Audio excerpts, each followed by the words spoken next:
Lear's daughters takes its shape from the gaps in Shakespeare's King Lear. The play has been called a landmark in feminist reinventing of Shakespeare. The aim of Lear's daughters is to rewrite Shakespeare's King Lear by providing a prequel to the source text. Hence, Lear's daughters function as a background of Shakespeare's plot. Characterization of whom, one of the most important characters in Shakespeare's play, is deliberately turned into an androgynous character. Why is this important character Fool turned into an androgynous character? He is turned so in order to blur the strict gender differences that you find in Shakespeare's King Lear. The nurse is one of the newly added characters in the play. Lear's daughters does not in any way refer to the male characters of the source text positively.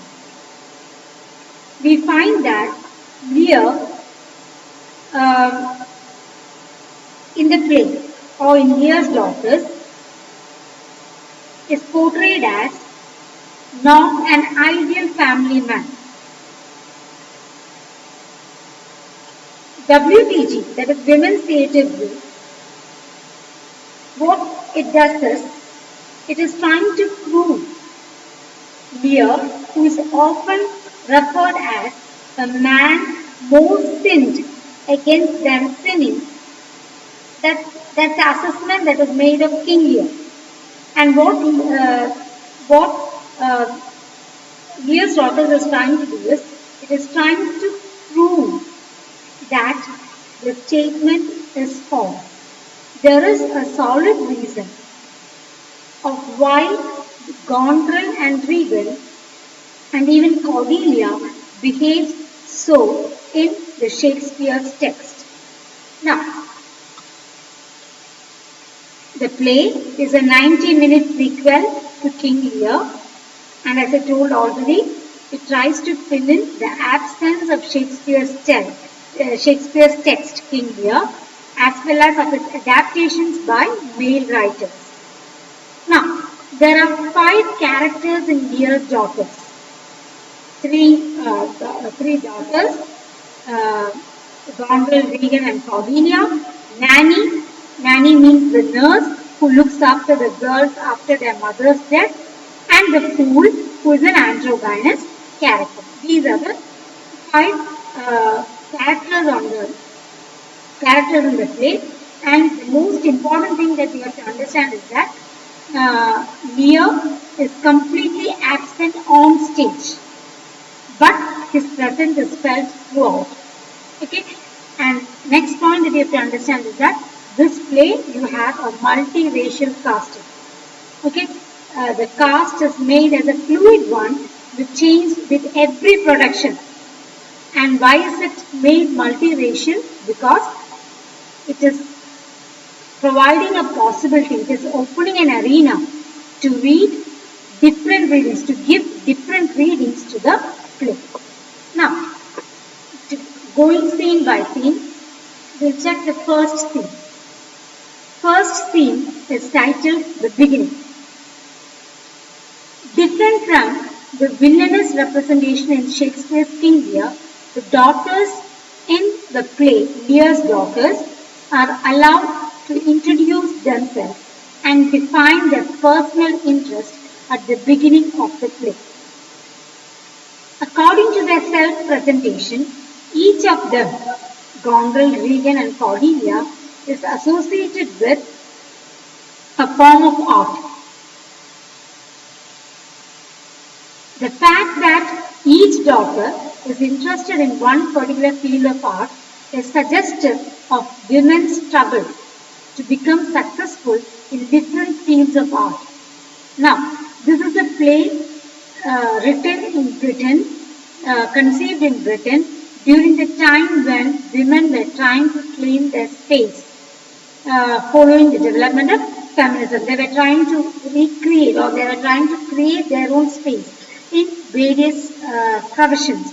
And that is when the play is being rewritten.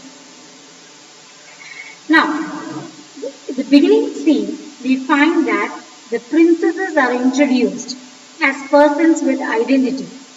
I told you already, they are people with different personal interests. What are their interests? Goneril, the eldest of the three, is interested in colors.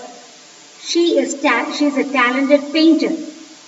Regan is good at touch, that is with woods.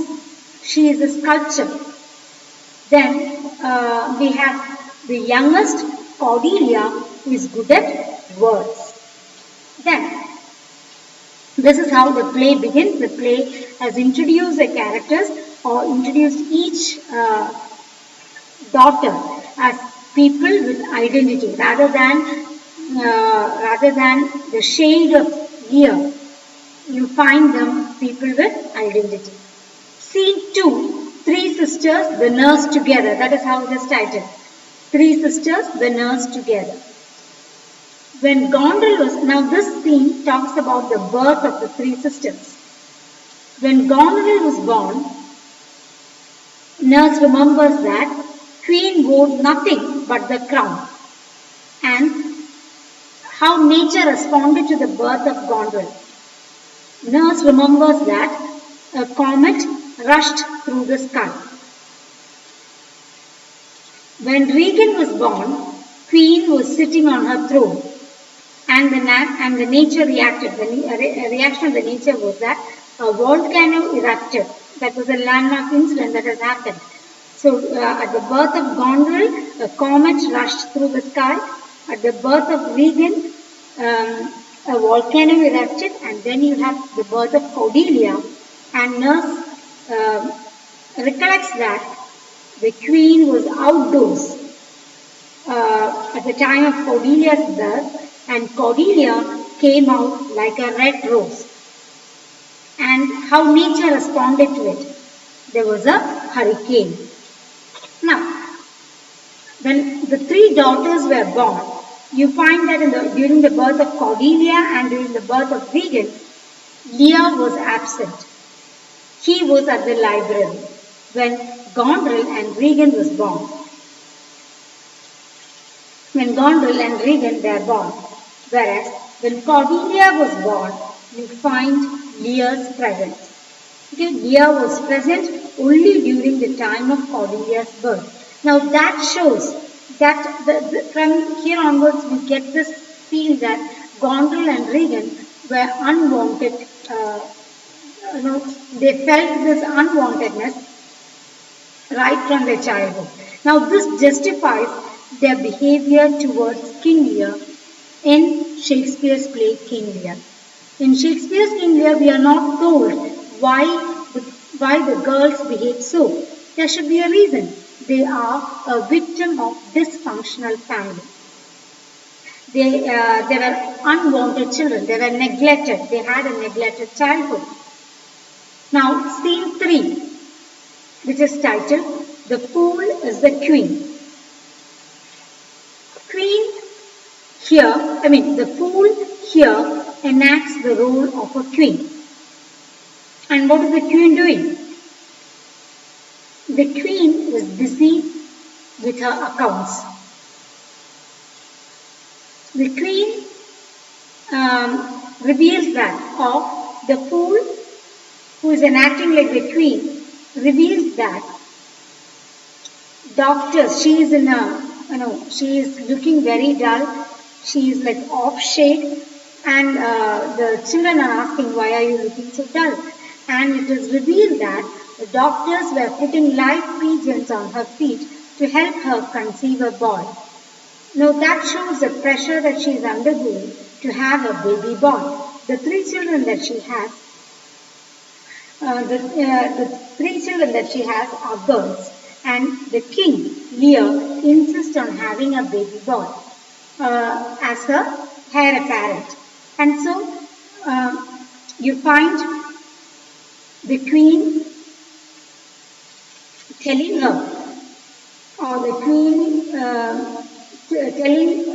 informing that the doctors are giving medications in order to help her conceive a boy. Now, as she was talking about her condition, she is also keeping accounts on the ledger. Why? Because Lear is interested only in wars, Lear is interested only in sporting tournaments, he is always outdoors. And so it becomes a duty of the queen to look into the finance, to look into what administrative details, etc.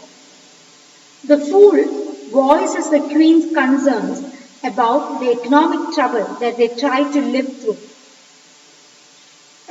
We find a quotation here, the queen's anxiety that the budget is in chaos, taxes aren't being paid, and there is no income from the fields. So Lear is not bothered about the welfare of the state, but rather he is bothered about conquering extending the boundaries of the state. And it is the queen who helped him with the accounts. But at this point, you find that the nurse is uncomfortable. And she is uncomfortable at the idea that the queen is trying to do a man's job and dealing with business instead of Lear. Nurse is of the opinion that Lear has to do all these things and not the queen. In order to express the concern, Nurse warns the queen that she is afraid of Lear's anger when he finds out that she has been keeping the accounts. In this scene, the nurse seems to be the only domestic figure caring about the queen and reminding her of her responsibility. What is that responsibility?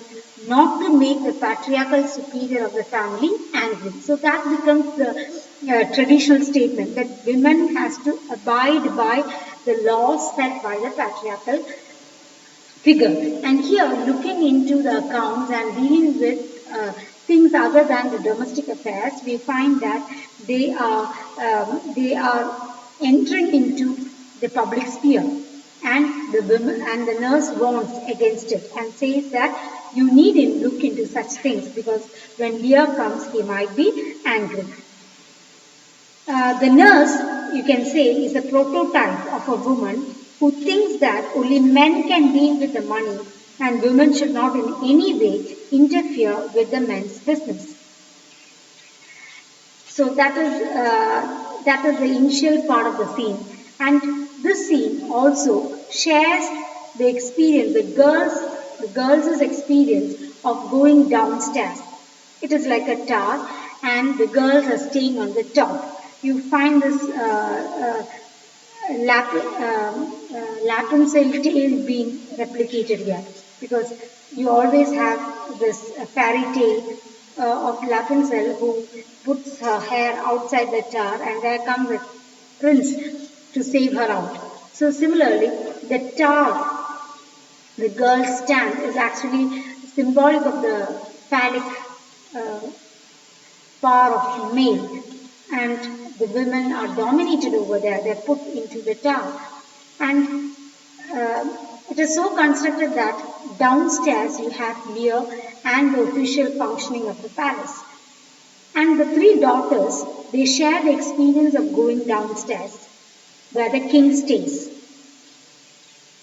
Cordelia has a good experience and she remembers her being excited at the sight of Lear. Cordelia went downstairs and she sees the king and she is rather happy at the scene. Then Regan is not afraid of going downstairs, but Regan is not afraid of going downstairs, but as she goes downstairs, her breathing goes shallow and sees nobody. She goes from one room after another, and there she sees her father making love to her mother. Initially, she is not sure if it is her mother, but then she talks, but then she listens and she looks at the face of her mother and understands that it is actually the mother. And she also describes the expression of her mother's face. It is almost blank, expressionless. And that shows that the father is making love, and that love is just to conceive a baby. There is no emotion attached. There is no bond attached. Now the experience of Gondrel. Gondrel, she goes downstairs, and what she sees is a throne. What Gondrel does is that she sits on the throne, and she stays there on the throne for a long time. And as she was sitting there on the throne, Lear comes in. Father sees Gondrel. Father sees his eldest daughter sitting on the throne and gets angry. Why? Because as Gondrel sees her father, she smiles. Lear understands the smile. What is that smile about? That she is the next heir apparent to the throne. And Lear gets angry at the sight of Gondrel sitting on the chair and smiling. Next is scene 4, The Fool and Sisters. That's how it is titled. Now, Gondrel asks the questions, or the sisters ask the question, how long had Fool been there? Gondrel says that he had been there when she was little. On hearing Gondrel's statement, Fool denies it and says that it was some other fool. There might be a fool when you were a kid, but it was not me. But Gondrel denies it and says that she clearly remembers the dress that he wore. And to this statement, Fool says that the clothes come with the job. Whatever job. No, you remember a doctor. More than the face, what you remember is the dress, the coat. Similarly, the fool says that it was not me, it was some other fool. But if you remember by the dress, it is actually the clothes come with the job. It is just a tradition. Cordelia then asks the identity of the fool. Are you a man? I told you already, the fool is represented as an androgynous fool. So now Cordelia questions the identity of the fool. Are you a man or a woman? To which Fool replies that it depends on who is asking. He is all accommodated. If you want to see me as a woman, I am a woman. If you want to see me as a man, I am a man. He is all accommodated. So that is how the scene 4 comes to an end. Next, scene 5. Lear returns triumphant from a sporting tournament. That is how it is titled. Lear returns triumphant from a sporting tournament. As I told you, the entire effort of the daughters is to construct their family, is to reminiscence their families. Now here, the princes remember their father's return from a sporting tournament. And they remember him being addressed as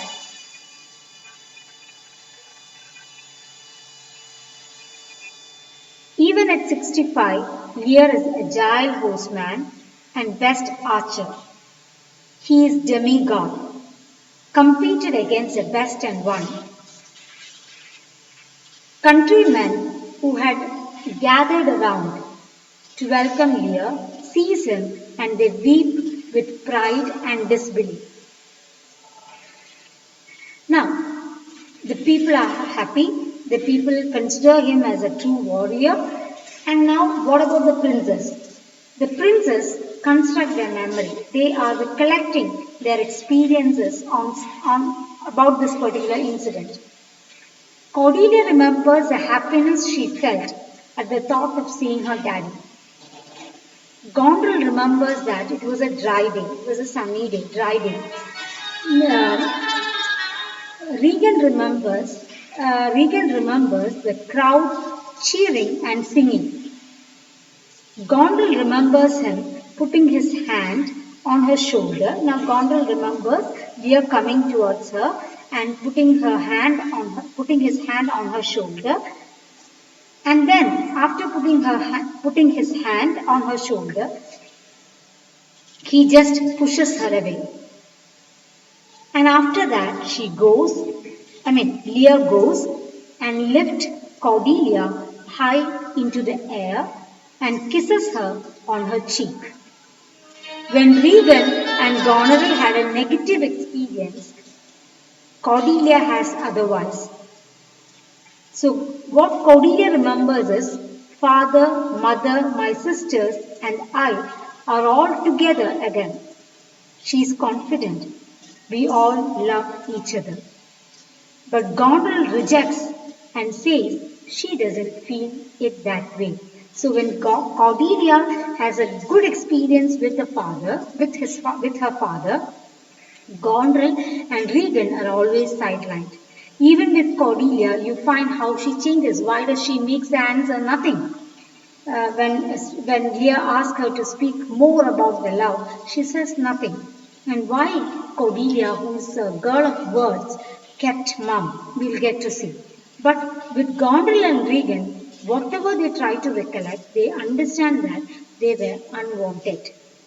They were not loved by their father even when they were trying to construct the memory of their childhood.